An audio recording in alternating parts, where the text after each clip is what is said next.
Fala pessoal, sejam muito bem-vindos a um Boletim Coppola especial sobre a repercussão do pedido de impeachment contra o ministro Alexandre de Moraes do Supremo Tribunal Federal. Eu só peço que você pause o vídeo agora e compartilhe esse conteúdo.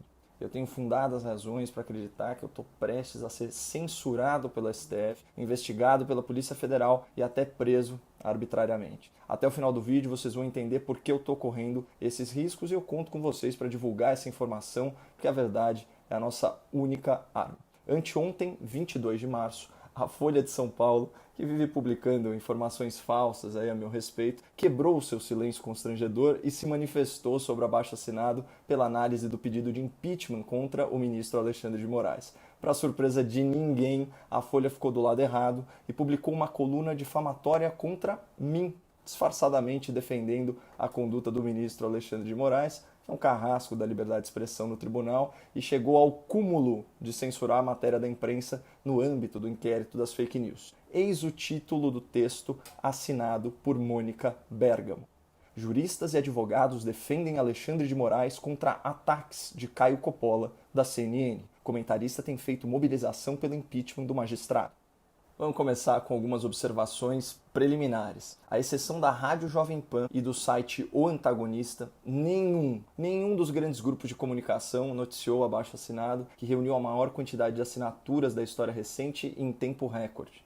Atualmente já são mais de 2.600.000 brasileiros peticionando ao presidente do Congresso, senhor Rodrigo Pacheco, que receba a denúncia por crimes de responsabilidade protocolada pelo senador Cajuru em desfavor do ministro Alexandre de Moraes. O documento também demanda que o pedido de impeachment seja analisado por uma comissão especial composta por senadores que não sejam investigados ou processados no STF. Isso garante aí maior imparcialidade e independência a esse procedimento. Ou seja, essa é uma iniciativa legítima, uma iniciativa republicana e uma iniciativa pacífica que engajou milhões de brasileiros. Mas a Folha de São Paulo, o maior jornal em circulação do país, optou por não noticiar essa mobilização histórica em defesa da Constituição e da liberdade de expressão. A Folha de São Paulo preferiu servir de assessoria de imprensa de advogados milionários e juristas militantes que são bajuladores do Supremo Tribunal Federal, onde os seus clientes mais poderosos são julgados. E para fazer o serviço sujo, esses profissionais do direito utilizaram os caros serviços da colunista Mônica Bergamo, chamada carinhosamente pelo ex-presidente e ex-criminoso Lula de, aspas, minha jornalista. Vamos então examinar o texto publicado pela jornalista do Lula na sua coluna. 3 entidades assinaram essa manifestação, que, convenhamos, é muito mais contra a minha pessoa do que a favor do comportamento indefensável do ministro do STF. E que entidades são essas? Uma associação militante, a Associação Brasileira de Juristas pela Democracia, um sindicato militante, o Sindicato dos Advogados de São Paulo, uma linha auxiliar da OAB, e um grupo militante, o Grupo Prerrogativas, ou Prerro, para os mais íntimos e mais inseridos no universo chique dos defensores de bandidos ricos.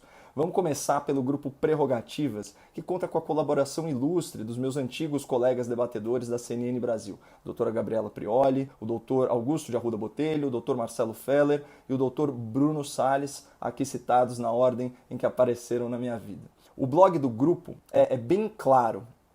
É um espaço de acesso público para divulgação de artigos e ideias progressistas que representem os valores originais e negociáveis do grupo. Sim, comportamos divergências, mas temos lado.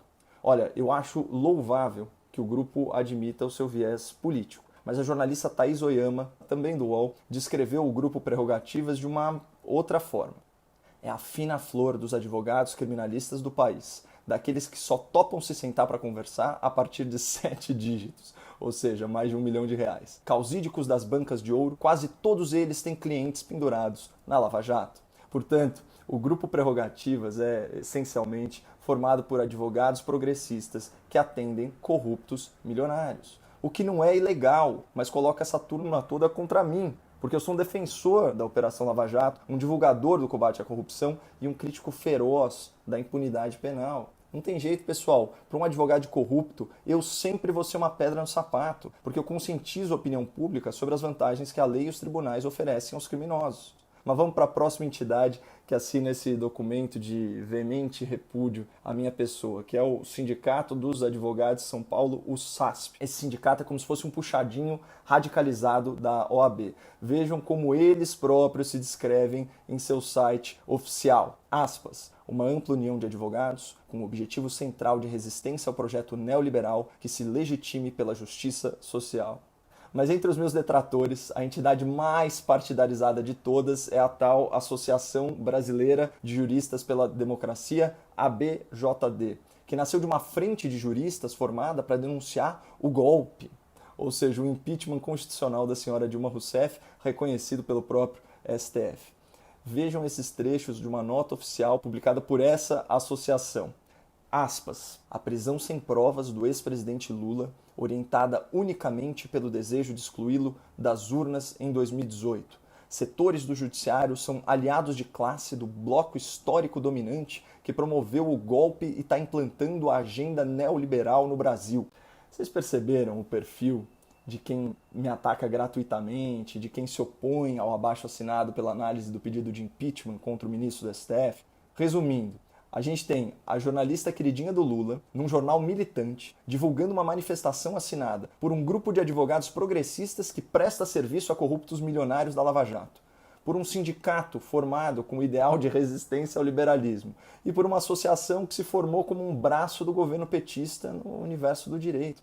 Ou seja, essa manifestação contra mim e contra o nosso abaixo-assinado é nitidamente política, não devia ter nenhuma credibilidade jurídica. Mas a gente conhece a falácia do apelo à autoridade. Vejam de novo como o título da coluna se ancora nisso. Juristas e advogados defendem Alexandre de Moraes contra ataques de Caio Coppola. Por serem reputados como especialistas do direito, essas entidades ganham um peso artificial no debate público, mesmo que os fatos narrados na manifestação sejam flagrantemente falsos. Por isso, vamos repor a verdade. No documento publicado pela Folha, as minhas críticas à conduta do ministro Alexandre de Moraes são chamadas de ataques dirigidos à pessoa do ministro. Mentira! No documento publicado pela Folha, há insinuações de que eu pratico disseminação de notícias falsas, agressões e atos antidemocráticos. Mentira! No documento publicado pela Folha, a mobilização pelo abaixo-assinado é descrita como um passo ilegítimo que pretende intimidar os magistrados e constranger a atuação dos ministros. Mentira! No documento publicado pela Folha, eu sou acusado de praticar crimes contra a honra dos ministros e de acusar um ministro aposentado de cometer crime contra o Estado. Mentira! No documento publicado pela Folha, a minha atuação pessoal é descrita como parte de movimento orquestrado por forças que objetivam a desestabilização institucional do país. Mentira! O abaixo-assinado é de autoria exclusiva minha iniciativa. E o senador Cajuru já confirmou publicamente esse fato. E nesse documento publicado pela Folha, eu sou acusado de abusar ilicitamente da minha liberdade de expressão a serviço da desordem anárquica, estimulando uma trilha golpista e pregando a debilitação ou a eliminação das instituições do Estado. Mentira! Uma mentira deslavada, inclusive está escrito no item 4 do abaixo-assinado, que eu leio aqui para vocês. Os signatários desse abaixo-assinado também reiteram seu apreço e apoio à democracia, ao Estado de Direito e às instituições republicanas, que longevas e permanentes não se podem confundir com o caráter e o comportamento daqueles que as ocupam temporariamente. Percebam a quantidade de mentiras que a Folha de São Paulo veiculou a meu respeito, usando como pretexto a publicação dessa manifestação militante. Se a senhora Mônica Bergamo tiver um pinguinho de decência jornalística e não tivesse transformado oficialmente numa assessora de imprensa, ela vai me conceder direito de resposta, na mesma quantidade de caracteres disponibilizada para os meus agressores, com publicação no mesmo horário e dia da semana e com comentários habilitados em nome da liberdade de expressão. Eu faço aqui um apelo à sua ética profissional, Mônica. Me conceda esse justo direito de resposta na sua coluna. É só me responder pelo Twitter que eu entro em contato. É Boletim Coppola, Coppola com 2 P's e 2 L's. Mas voltando à manifestação, assinada pelo Grupo Prerrogativas, pelo SASP e pela ABJD, o que esse documento faz de forma subreptícia, de forma insidiosa, é atribuir a mim tipos penais previstos na Lei de Segurança Nacional, aquela lei que a esquerda chama de entulho autoritário da ditadura. Esses juristas e advogados envergonham a sua nobre profissão ao bajularem um ministro de comportamento tão arbitrário. E eles envergonham também a sua própria biografia, fazendo acusações sabidamente falsas a meu respeito. E sabem qual que é o objetivo dessas entidades e da Folha de São Paulo a veicular esse tipo de desinformação? É criar o contexto jurídico e o contexto midiático para ensejar medidas judiciais de censura, de investigação e de prisão contra mim com base na Lei de Segurança Nacional. Mas diante disso, eu conversei com uns bons advogados e preparei uma série de conteúdos que serão publicados por outros influenciadores, inclusive no exterior e inclusive em inglês, caso eu seja preso injustamente e caso as minhas contas nas redes sociais sejam bloqueadas por uma ordem judicial censora. Além disso, todo o meu material publicado até hoje já está salvo em HDs externos, em posse de terceiros e pode ser repostado em outros canais. Aqui numa nota pessoal, o mais triste é perceber que o espírito democrático dos advogados e dos juristas da esquerda, esses especificamente, é muito seletivo. Eles só defendem os direitos de quem pensa como eles. Como diz com propriedade o meu antigo colega de CNN, o Dr. Augusto de Arruda Botelho, há muitos garantistas de ocasião. A propósito, eu conversei por telefone com o Dr. Augusto e também com o Dr. Bruno Salles, que fazem parte do grupo Prerrogativas, e os dois me relataram que não participaram da elaboração e da aprovação desse texto agressivo, difamatório e mentiroso publicado pela Folha de São Paulo. Então, eu deixo registrado o meu agradecimento sincero a ambos. Mas tudo isso, pessoal, só confirma a importância da nossa iniciativa. O presidente do Senado, Rodrigo Pacheco, já concordou em receber os senadores favoráveis à abertura do processo de impeachment do ministro Alexandre para entrega do nosso abaixo-assinado. E eu vou mantendo vocês atualizados pelo Instagram e pelo Twitter no @Boletim Coppola. Mais uma vez, eu reforço o pedido para que você compartilhe esse vídeo antes que aconteça alguma coisa. Muito obrigado, não percam a esperança no Brasil e fiquem com Deus.